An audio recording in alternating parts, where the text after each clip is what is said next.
Tu me dis quand c'est bon. Attends, bouge pas. C'est bon. Ah, c'est tout.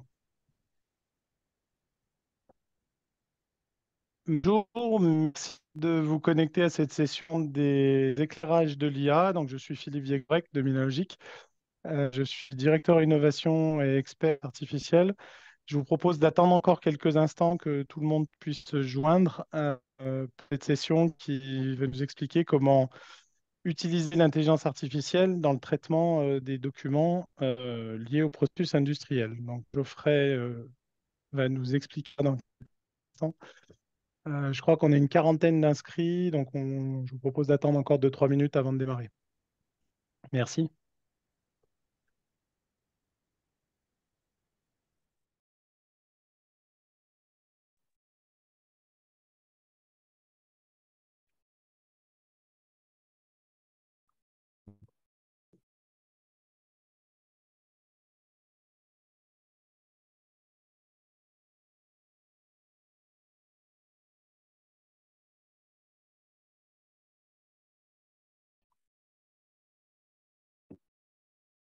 Bonjour, je suis Philippe Viexorac de Minalogic, donc je dirige l'équipe innovation du pôle de compétitivité.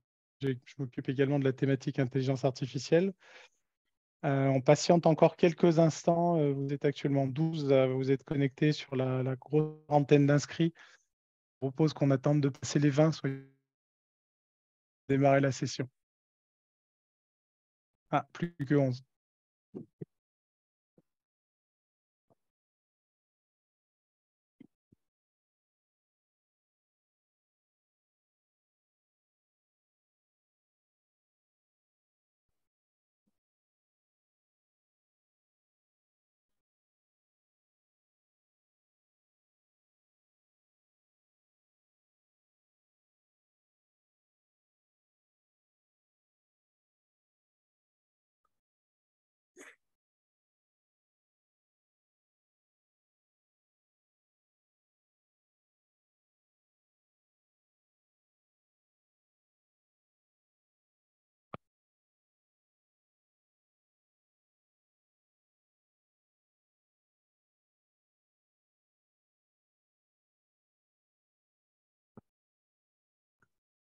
Bonjour à tous, je vous propose de démarrer ce webinaire sur les éclairages de l'intelligence artificielle. Donc, je suis Philippe Viexorek, je dirige l'équipe innovation de Minalogic, qui est le pôle des technologies numériques en Auvergne-Rhône-Alpes. Et je m'occupe également de la thématique intelligence artificielle. Ce cycle de webinaires fait suite aux 2 années précédentes où on a plutôt exploré les technologies de l'intelligence artificielle. Et là, on est en train de se familiariser avec les utilisations et les usages de ces technologies. Et donc aujourd'hui, on a le plaisir de revoir Geoffrey Guilly qui va nous parler de gestion documentaire et notamment d'expression de besoins et comment l'IA peut aider dans les processus, dans la gestion des requirements dans les processus industriels. La présentation de Geoffrey va se dérouler en 2 temps. Donc, il y a une première partie où il va présenter effectivement une présentation plutôt générale. Et ensuite, il balayera quelques cas d'usage. Ce qu'on vous propose, c'est effectivement d'utiliser le bouton Question and Answer dans la barre de Zoom pour poser vos questions. N'hésitez pas à les poser tout au long de la présentation de Geoffrey. On fera une pause questions-réponses juste après la présentation générique et à chaque fin de cas d'usage. Comme ça rendra peut-être la session un peu plus interactive. Donc voilà. Geoffrey, c'est à toi. Je vous remercie.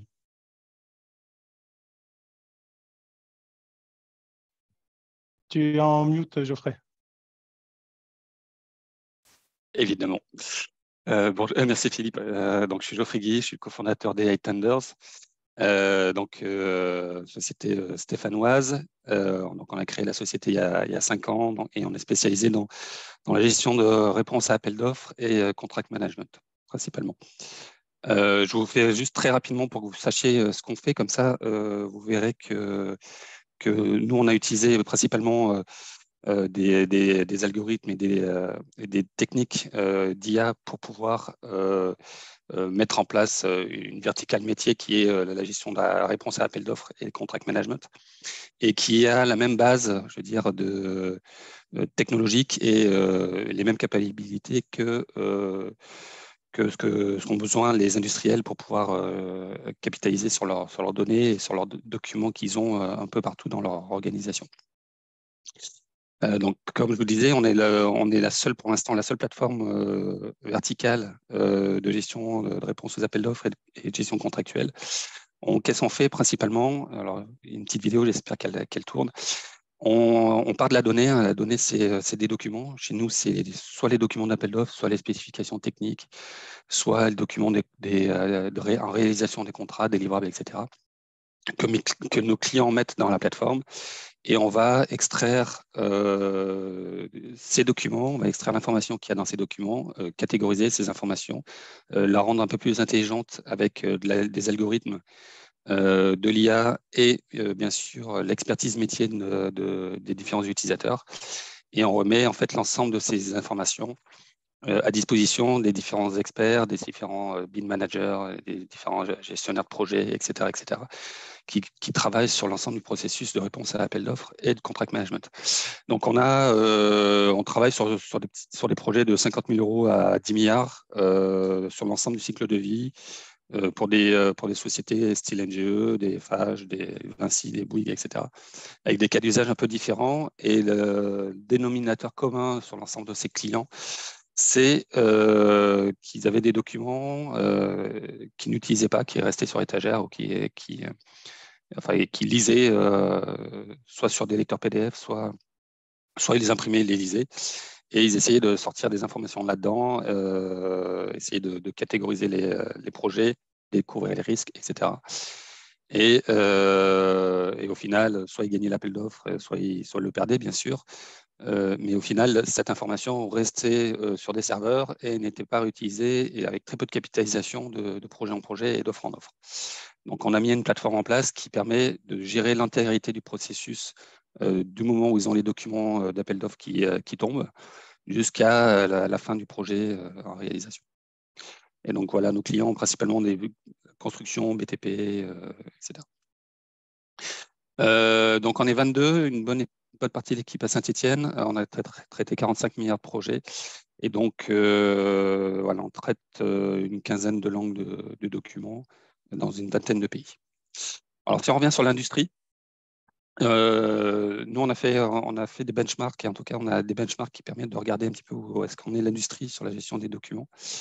Ce qu'on voit, c'est qu'il y a beaucoup de processus métiers dans l'industrie qui dépendent de documents.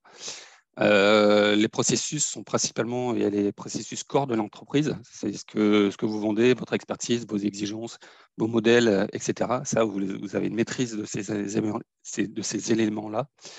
Une maîtrise certaine, puisque c'est des choses qui ne bougent pas, mais qui restent quand même flexibles en fonction des demandes qui sont demandées par vos clients.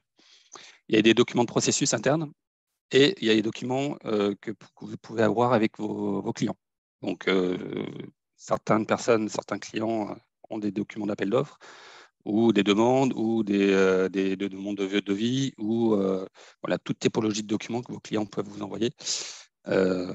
Exactement. Et on constate en fait qu'il y a une très faible automatisation à l'heure actuelle dans les processus métiers, que ce soit dans le manufacturing, dans le processing, ou même si on regarde la première colonne qui est la partie aérospace et défense. Alors pour lire, je vous enverrai les slides de toute façon, mais pour lire ce slide, c'est le taux d'adoption et d'automatisation sur des données spécifiques. Donc ici, on est par exemple sur les extractions des données des contrats. Donc dans l'industrie et dans le manufacturing, on est plutôt aux alentours de 15%. Il y a 15% des sociétés qui ont des outils d'extraction d'informations. Excusez-moi.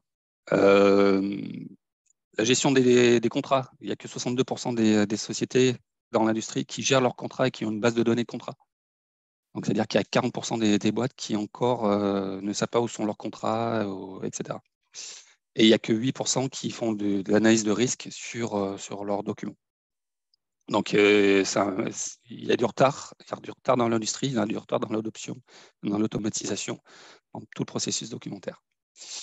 Alors, pourquoi c'est compliqué d'extraire les informations des documents? Parce que si on prend un document standard, un PDF, par exemple, Un PDF, il faut pouvoir passer ce qu'on appelle une couche d'OCR qui permet de pouvoir sortir un scan et reprendre une page scannée et identifier les mots qui sont dedans, par exemple. Un document standard, c'est une table des matières qu'il faut pouvoir reconstituer de A à Z, en s'apercevant qu'au milieu, il y a potentiellement des trous dans la table des matières. C'est des en-têtes et des pieds de page qui sont variants d'un document à l'autre, et même d'une page de document à l'autre. Tout dépend comment a été constitué le document.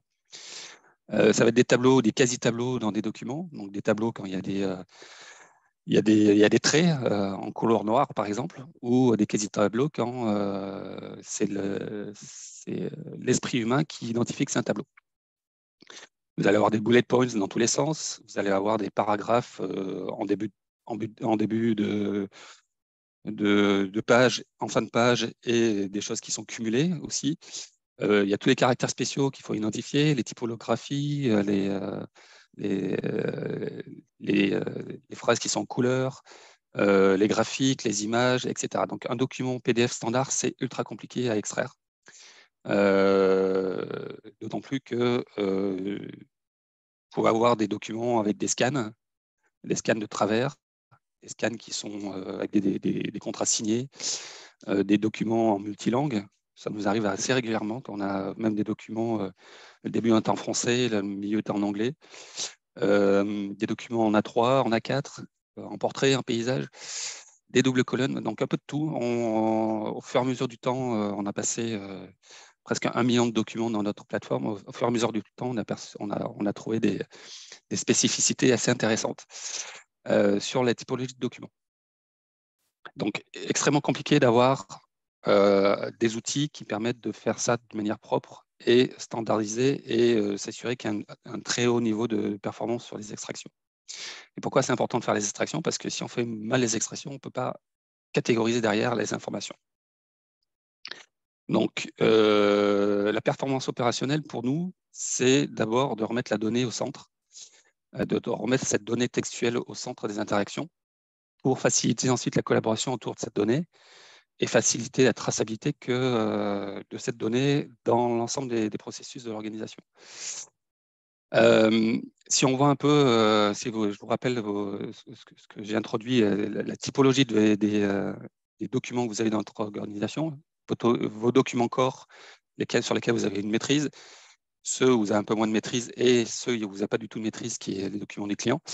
L'objectif de la donnée, c'est de remettre vos documents corps, en tout cas votre ADN au centre des interactions et de pouvoir piloter ensuite l'ensemble des documents externes, l'ensemble des processus et des livrables autour de cette donnée corps. Ce que nous, on appelle la donnée corps, là, principalement, c'est vos exigences, les exigences que vous avez l'habitude de traiter, vos spécifications fonctionnelles, techniques que vous avez au cœur de votre organisation.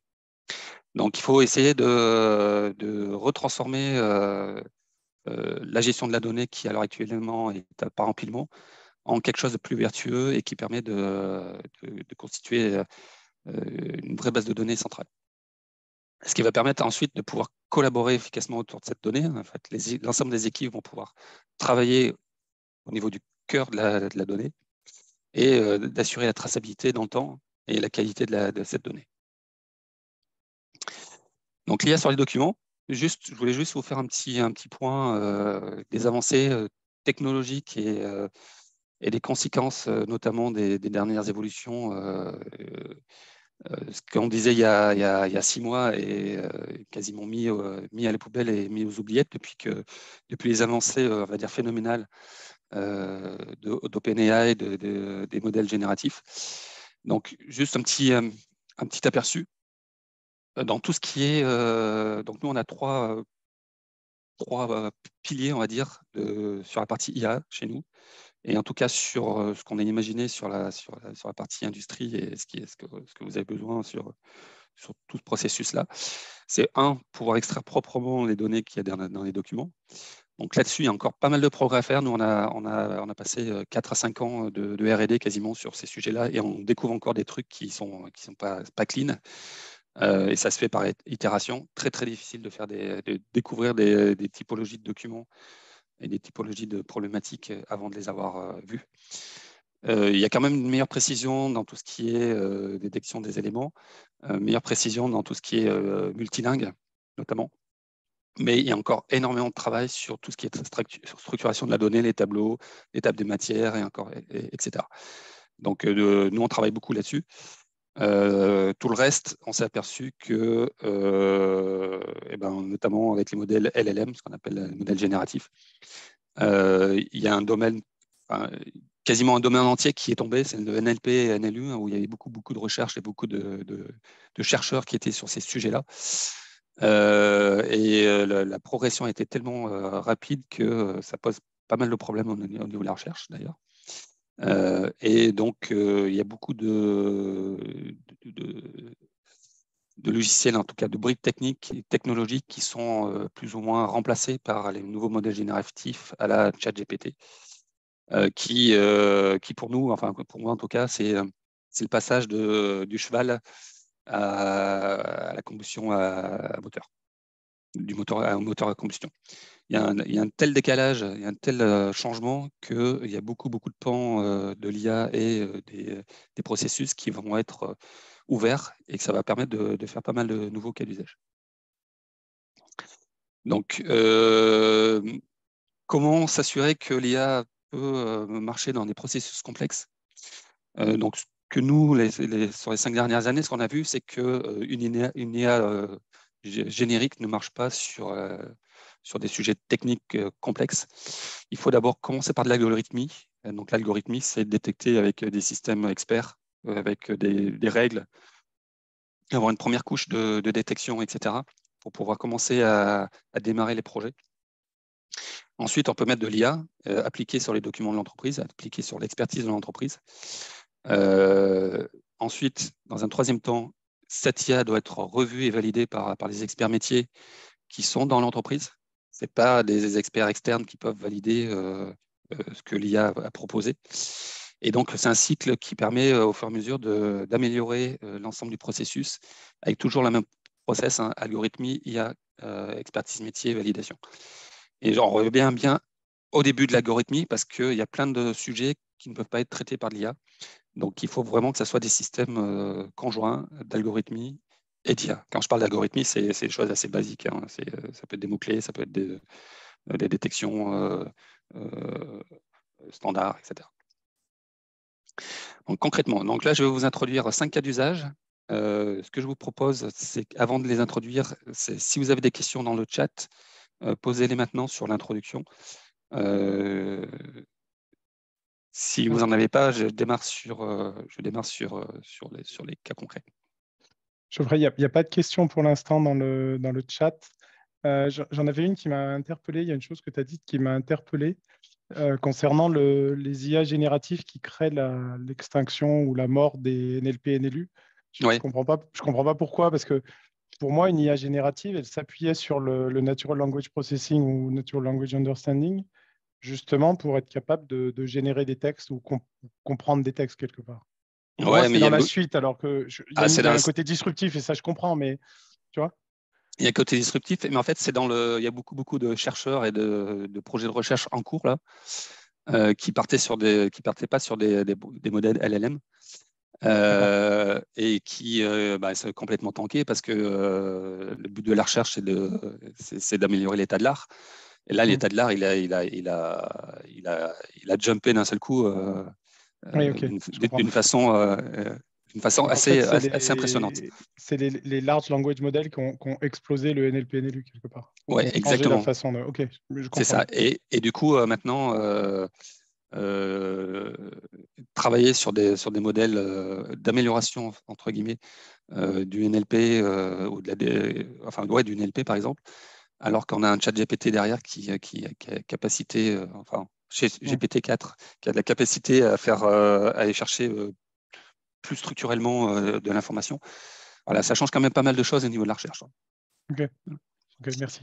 Mon CTO, qui est un ancien prof chercheur à Télécom Saint-Étienne, Julien Subercaz, il m'a dit en ce moment, il y avait pas mal de dépression chez les chercheurs. Voilà. Ok. Je te propose de continuer parce qu'en attendant les questions, je renouvelle l'appel de n'hésitez pas à poser des questions. Hein. Il y a pas de mauvaises questions, il n'y a pas de questions stupides. Donc n'hésitez surtout pas. Alors, donc, je vais introduire, je vais faire 2 cas d'usage et puis je ferai un petit stop si j'ai des questions. Donc, cas d'usage qui peuvent être appliqués à des sujets plutôt industriels. Premier cas d'usage sur lequel on a travaillé nous, mais c'est vraiment du bêta. C'est de la détection d'erreurs et d'incohérences. Donc, sur les documents, ça se fait plutôt bien. Donc, comparer 2 PDF ensemble pour voir un petit peu quels sont les écarts qu'il peut y avoir sur du texte.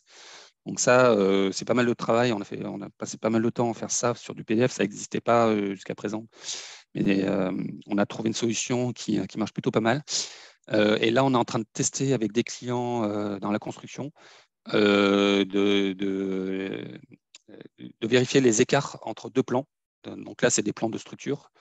Mais ça peut être des plans de pièces, ça peut être des plans toute typologie de plans, à partir du moment où c'est des plans PDF ou du 2D. Voilà, on arrive avec des solutions maintenant qui sont encore une fois du mix algorithmique et de l'IA. Donc là, sur du plan, par exemple, c'est de l'algorithmique pour détecter les mots et ce qui correspond à du texte. Et sur l'IA, ça va être de la détection d'écart de distance entre les lignes, par exemple. Deuxième cas d'usage, c'est constituer un jeu d'exigence en interne et en externe. Donc en fait, on s'est aperçu, donc là on est en train de travailler avec un gros industriel qui nous a demandé de regarder comment on pouvait extraire l'ensemble de ces exigences en fait, qui sont son cœur, hein, qui sont programmes fonctionnels sur des gros projets systèmes. Ils ont plein d'outils, ils ont plein de logiciels pour faire ce qu'on appelle de l'ALM ou du PLM, donc Project Lifecycle Management, et de gestion d'exigences, donc des DORS, des Rectify, etc. Mais la plupart du temps, c'est les documents PDF qu'ils ont stockés. Un peu moins, c'est les modèles. Et donc, ils veulent avoir une vision un peu transverse sur l'ensemble des exigences qu'ils peuvent avoir dans leur organisation. Et c'est des exigences assez cœur métier, parce que c'est des exigences qui leur permettent de suivre la production d'un projet industriel. Et donc là, on travaille avec eux et on essaie de voir un petit peu comment on fait. Donc c'est exploratoire. Donc l'objectif, c'est de détecter, extraire l'ensemble des exigences qu'il y a dans les documents, les classifier, les raffiner. Donc aider les équipes à les raffiner de manière facile.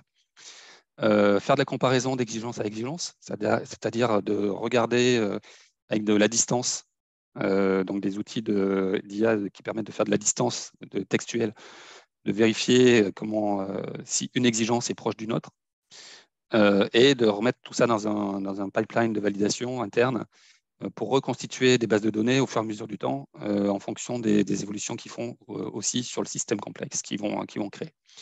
Donc l'objectif, c'est de créer une base de données d'exigence qui est la base de données cœur de l'entreprise, sur laquelle ils pourront aller faire des recherches, sur laquelle ils pourront aller faire des comparables demain avec des demandes qui sont faites par les clients ou avec des propositions qui sont faites par les équipes de design qui n'ont pas forcément la compréhension des problématiques qu'ils peuvent avoir ou des différents éléments qui sont déjà construits ou préconstruits dans l'organisation. Là, j'ai un cas concret sur de la construction d'automobiles où il y a plus de 10% du design qui est fait par les designers automobiles qui correspond à des pièces qui n'existent pas, qu'il faut créer, alors que ces pièces-là pourraient être designées avec des pièces qui existent déjà en fait. C'est juste que les designers s'enflamment un peu et puis et voilà. Donc ça, c'est un manque de cohérence en fait entre les exigences qui sont proposées par le design et les exigences ou en tout cas les spécifications techniques qui existent dans l'organisation. Je fais une petite pause et j'ai vu qu'il y avait une question. Oui, donc il y a effectivement une question sur le cas d'usage sur les plans. Donc la question, c'est de savoir si si la solution travaille sur des plans CAO, donc numériques, ou si c'est encore avec des plans, ou si c'est possible avec des plans anciens dessinés à la main, ou voilà. Alors sur les plans CAO numériques, il y a des outils qui existent.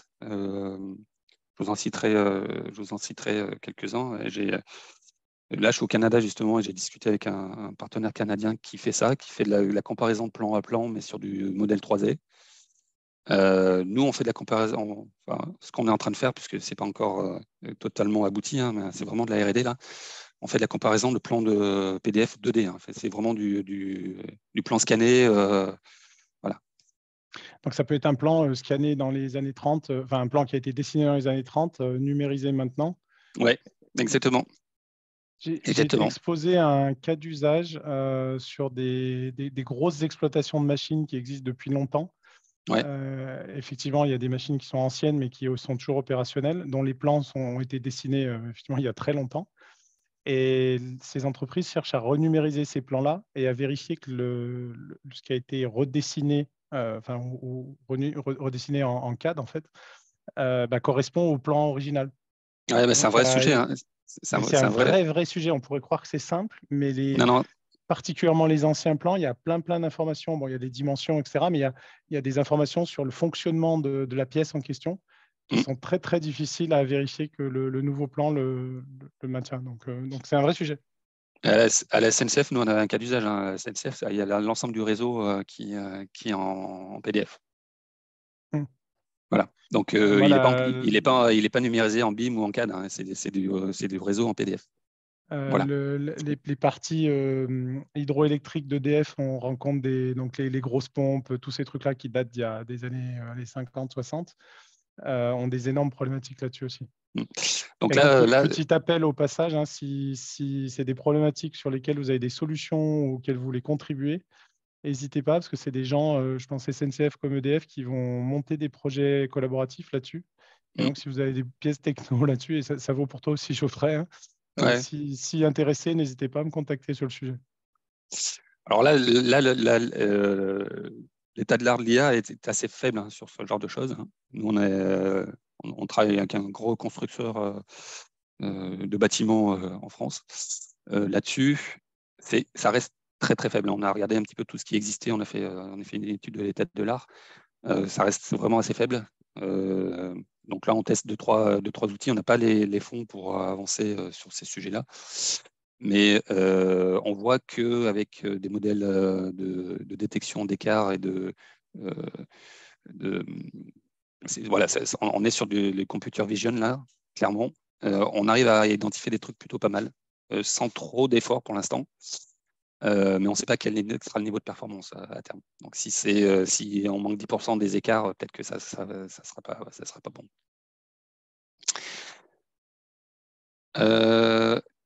Je regarde juste. Ouais.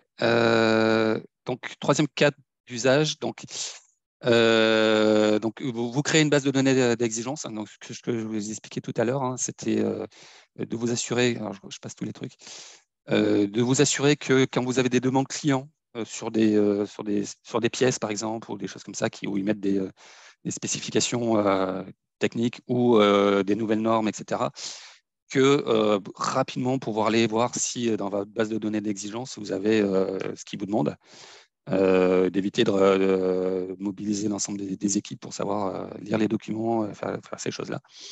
Donc là, on arrive sur des trucs plutôt pas mal maintenant. On peut vraiment faire de la comparaison d'exigence à exigence.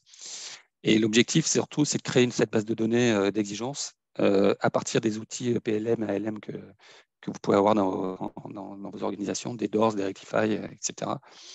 Et d'associer aussi ces exigences aux livrables que vous avez produits.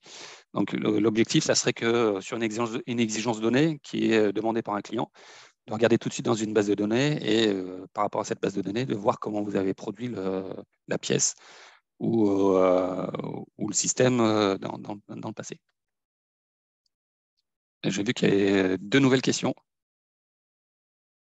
Oui, donc effectivement, il y a une première question sur savoir si tu avais quelque chose sur des indications de retard sur des plannings Gantt.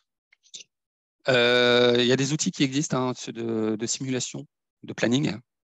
Nous, on a un partenaire qui s'appelle Ofolio, je ne sais pas si vous connaissez, qui permet de faire ça, qui permet de faire de l'analyse d'impact et de simulation sur du planning. voilà, je ne sais pas si c'était la question, si ça répond, mais il y a des outils qui existent maintenant qui permettent de faire des choses là-dessus. Après, si c'est comparé de Planning Gantt, on va dire imprimé sur des documents, on n'a pas essayé, mais je pense que ça devrait sortir quelque chose.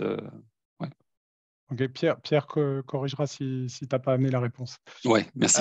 Et l'autre question, en fait, n'est pas une question. Effectivement, la solution que j'ai mentionnée, alors je n'ai pas dit le nom de la société parce que je ne savais pas si c'était confidentiel, mais effectivement, ces sujets évoqués là, de comparaison de PAN sont portés par une société de la région qui, effectivement, cherche à monter un projet par rapport à ça. Donc, Olivier nous invite à rentrer à te mettre Dans la en discussion. connexion, Geoffrey. Donc, je le ferai Ok, immédiatement après le meeting. Ou ça vous pouvez marche. vous connecter directement d'ailleurs. Ça marche, merci. Donc, j'en étais sur le quatrième. Quatrième, chose toute simple, mais c'est de pouvoir à un moment donné se dire, voilà, j'ai plein de documents dans mon organisation. Je voudrais faire des recherches croisées dans l'ensemble des documents. À l'heure actuelle, souvent, enfin, dans ce qu'on voit, 80% des organisations, ça dort sur des serveurs style OneDrive ou SharePoint. Et faire des recherches dans OneDrive ou SharePoint, c'est la purge, c'est très compliqué. Ça va remonter des informations.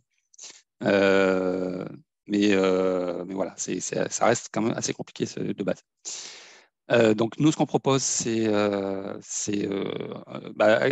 partir du moment où tous les documents ont été extraits et mis dans une seule base de données, la recherche est assez rapide. On peut trouver avec des mots-clés, etc., ces informations. Ce qui est important, c'est d'avoir une interface utilisateur super simple pour que les équipes puissent retrouver ces informations-là.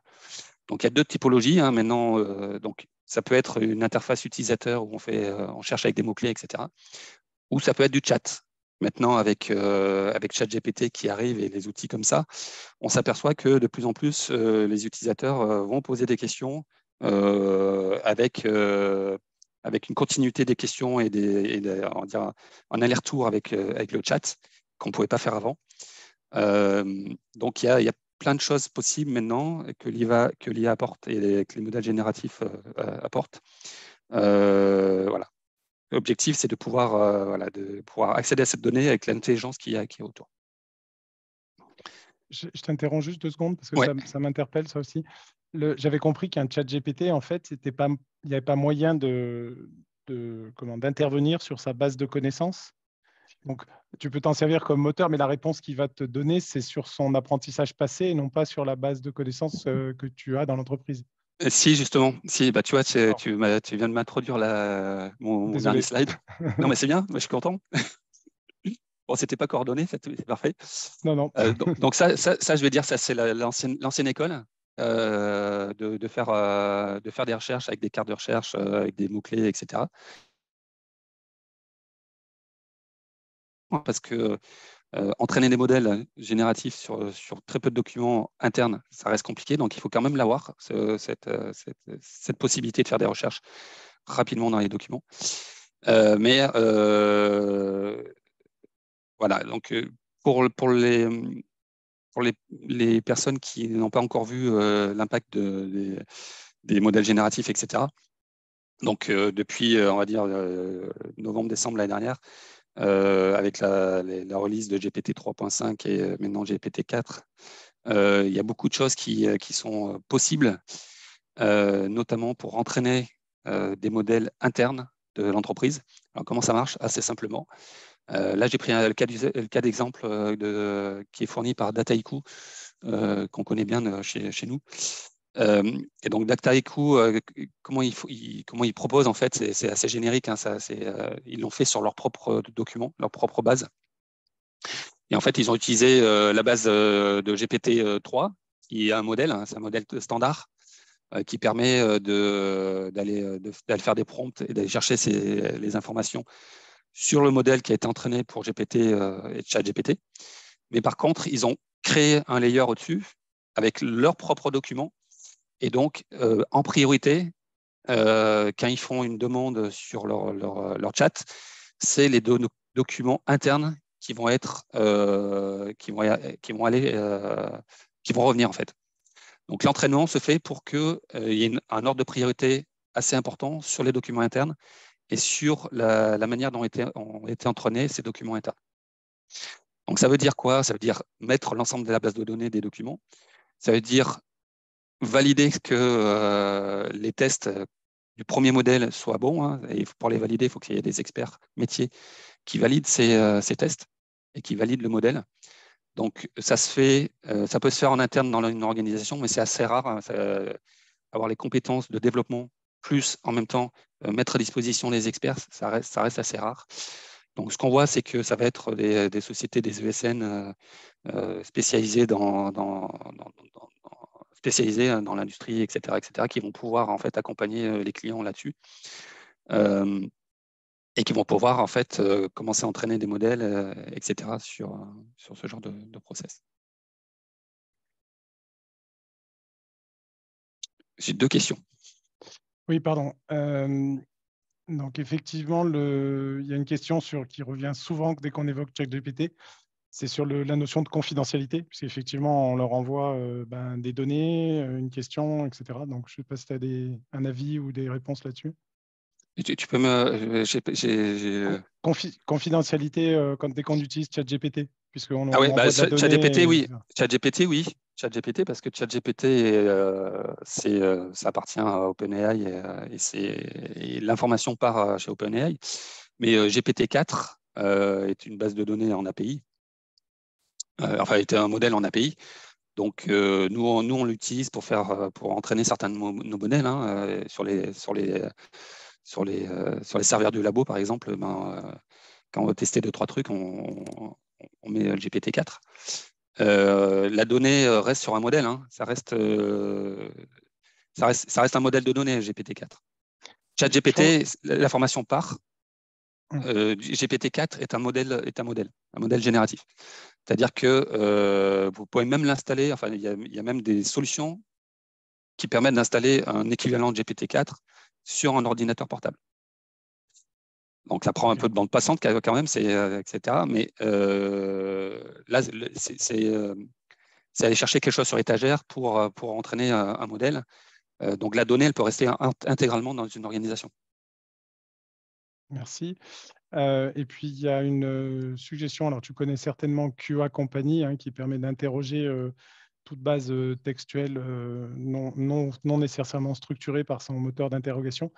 Et Pierre Marais te suggère que vous vous rencontriez enfin. Je pense que vous ne devez pas habiter très très loin l'un des autres, hein, donc ça doit être faisable. Ouais, on est stéphanois. Ouais.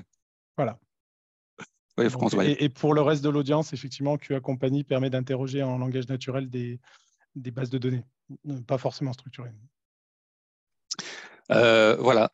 Alors, il me reste combien de temps? Je vais prendre encore 5 minutes. Alors, ce qu'il faut retenir, l'IA, quoi qu'il arrive, il faut que ça soit entraîné sur des jeux de données propres. Si les jeux de données ne sont pas propres, ça sort, nous on l'a vu, hein, dès qu'on rentre dans des documents complexes, la priorité, c'est que les documents l'information qui soit extraite de ces documents soit propre, bien catégorisée, bien structurée, etc. Sinon, il y a des faux positifs dans tous les sens et ça ne marche pas. Voilà, donc, premièrement, avoir de la donnée propre. Idéalement avec des jeux de questions-réponses. Pierre Marais doit rire là. Je pense qu'effectivement, le QA et compagnie, c'est que c'est question answers. Il faut des questions-réponses pour pouvoir entraîner des modèles. Et vous avez en fait toutes les organisations, toutes les sociétés, et notamment dans l'industrie, ont déjà ces données, mais elles ne sont pas structurées. Donc les questions, si on regarde un peu les questions, c'est vos exigences. C'est des exigences, c'est des spécifications, etc. Et les livrables, souvent, sont les réponses sont souvent les livrables, les designs que vous avez produits, etc. etc. Si vous arrivez à faire un lien entre les exigences et les livrables, vous avez un jeu de questions-réponses sur lesquelles vous pouvez entraîner des modèles.